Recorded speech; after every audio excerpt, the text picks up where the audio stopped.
Pumas, also known as mountain lions.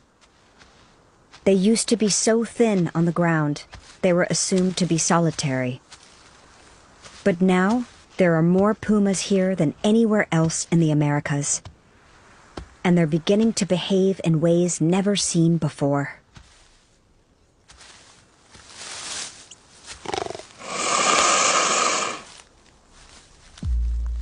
Pumas are coming together, tolerating each other, even those outside the family.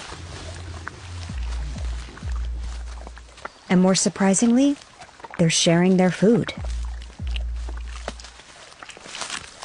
As this region becomes more wild, perhaps pumas are reverting to their natural ways. The image of big cats as lone assassins is being challenged.